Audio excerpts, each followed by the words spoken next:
I would like to take you a little bit in the past, uh, uh, a little bit farther away from Just Imagine project, which you m- made it happen at DC Comics by getting Stan Lee involved. Why uh, is it that Michael Uslan was the only, I mean, there were so many great writers, there were so many great artists, people who understood the medium, Stanley himself, Mr. Julius Schwartz himself, and every other.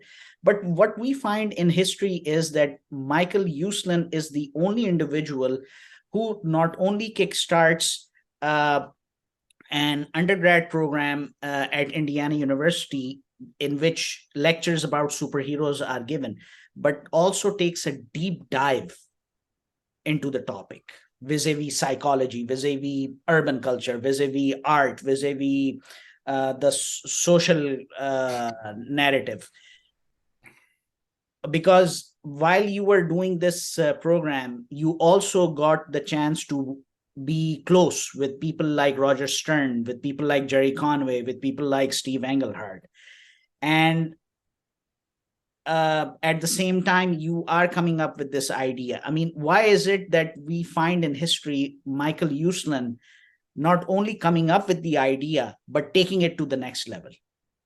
You know what it all comes down to? And I see it to this very day as I lecture around the world at universities, Comic Cons, business conferences. Um, the key is passion. The key to everyone's success is finding what you're passionate about in life and figuring out a way to take that and let it burn bright in your work. So, how do you take your passion and make it your work? There's only one answer. And that answer is you've got to get up off the couch. True. In my travels, I find that 85% maybe of young people don't get up off the couch. They have a false sense of entitlement, as if the world owes them something, or the world's going to come to them, or they're going to live the rest of their lives off the success of their parents. Right.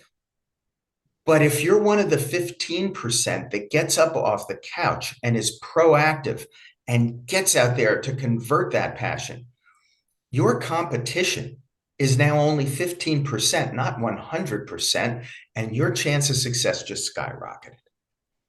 So, what does that involve now? Well, it involves pain and suffering That's right. because I know a lot of people these days like things fast and quick and easy, but it's a path that is rarely ever fast or quick or easy. It is pain.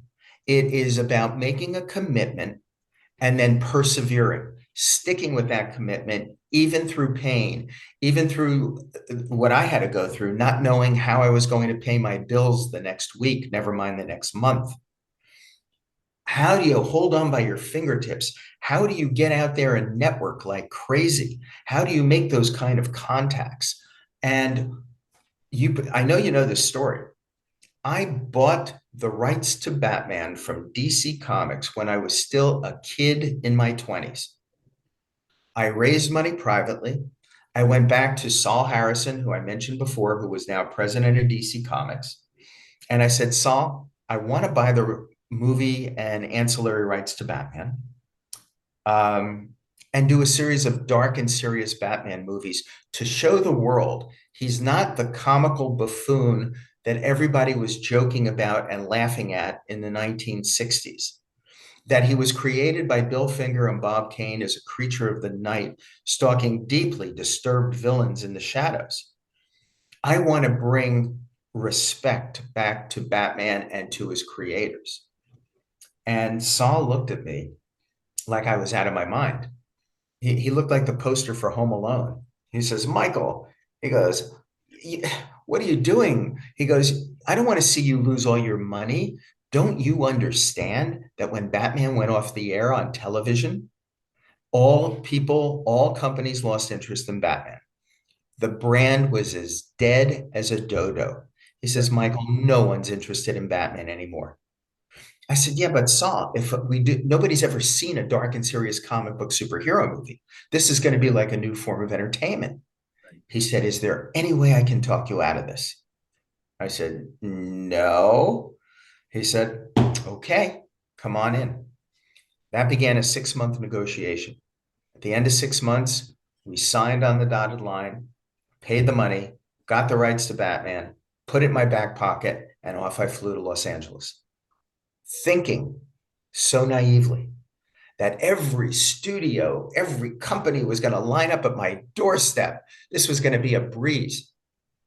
How could they not see the potential for sequels, animation, toys, games? I was turned down by every single studio in Hollywood. They told including me, Warner, excuse me, including Warner. including Warner. Warner had first shot at it. They wouldn't even let me in the room to pitch it. They just sent me, at that time, it was called a telex, saying, we have no interest in this. Goodbye and good luck. Seriously? Yeah. Yeah. Why would they? Why would anybody? Because the TV show was now off the air.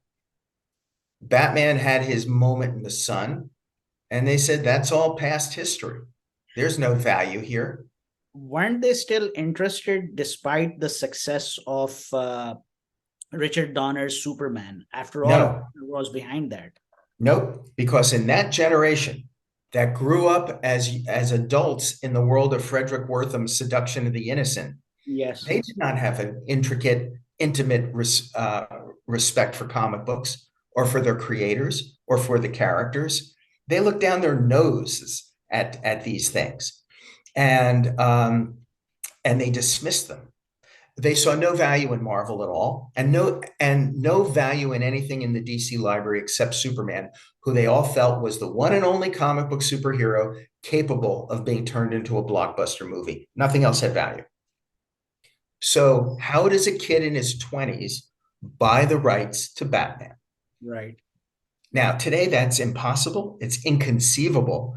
And the very unglamorous answer is, I was the only one on the planet Earth who showed up. The rest is history. And the rest is history.